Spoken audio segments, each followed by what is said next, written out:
everyone for OneWrestling.com. This is Bill Apter, and welcome to Bud Carson's Pro Wrestling World. And look who I ran into, my dear friend, Chyna. Haven't seen you in a long time. I know, Bill. Look at you. And I'm so happy to see you. You too. And you look phenomenal. You really always do. Look phenomenal. Oh, cut it out. We're a mutual admiration society.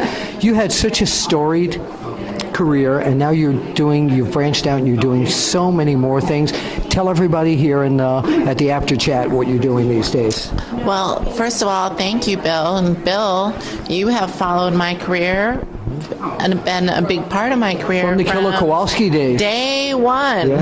Yeah. So everybody loves Bill, and I love Likewise. Bill. But yes, right now we are currently doing a documentary film. It is a film called The Reconstruction of Chyna. It is a film by the fans, for the fans. Every penny of the film is donated by the fans. It's a labor of love on our part, and the directors and the producers, and I'm very excited about this film. In the film, you'll hear a lot about life in wrestling and what's going on now, and my campaign for the Hall of Fame. It's a mind, body, and soul story. Right. And I'm very excited about it. And people can find any information on that on therealchyna.com. Also, I'm new to all the social media stuff since I've been back from Tokyo after almost 5 years. I remember because we talked when you were in Tokyo. Yes. So it's been a readjustment and reacclimating to all of this and seeing old friends, and it's been an interesting. It's really interesting right now. All of this change and coming back now I'm just getting out there to Comic-Cons and signings and. Oh, you have lines way out the door around the corner. And there's a new generation out there, and people are bringing their kids that grew up watching and my son grew up watching you too. Right. It's. I used to sneak him backstage when he was a little kid because he always wanted to have pictures posed with Chyna. Right. Well, I was the babysitter too, now I have all these. Brandon, you didn't know that. Who are taller than all of us now. Yeah. People always ask me to ask people that one moment in the pro wrestling, sports entertainment business that you felt like this is the greatest day of my life. What was it for you? I would say that's a really tough question, because I really feel that, when I was there with that, first of all, what I feel that my participation was an anomaly. I don't think it ever happen and it will ever happen again. You were one of a kind in there.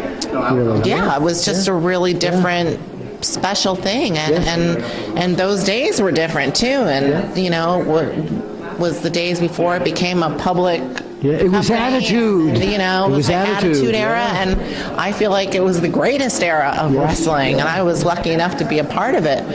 But it was just a different day, and it's funny now, all 15, 16 years later, and now I'm a vegan, and I'm a yogi, and, I'm such a different person, yet, I'm Chyna. I will always be Chyna.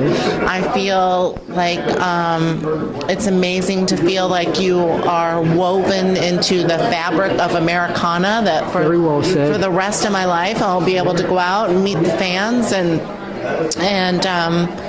make a living and be part of what wrestling is, and it's amazing. Yeah. Well, we love seeing that you're still around, you're healthy, and by the way, people might want to know what you were doing in Japan for those many years you were there. Right. Well, that's a good question. I feel like after being let go from the WWE, I then went to Japan and I wrestled for Antonio Inoki. Right. And I loved it so much. And when I came back, I realized that there was this kind of misogynistic, fail video, social media, barrage of something that I didn't really like. Yeah, a lot of negative forces. And I was outside of the machine at that that point, and I was by myself, and I felt that rather than have the perception of a train wreck and not something that I chose to participate in any longer, not winning that battle, that I was going to remove myself and use my education. And Yes. I went back to Japan and I taught university and salary business corporation men like Sony and Coca-Cola and Mitsubishi, and I taught, and I expected to be there 1 year, and I ended up being there for What were you quite a long teaching time. there? I taught English. Well, oh, right. I of taught course. business yes. English and university English. And That's wonderful. It was amazing. Well, we're glad that you're back here in the United States. So let's point out to the camera, if you wouldn't mind, with your index finger. Yes. And we'll see you at the matches. We'll see you at the matches. Yeah.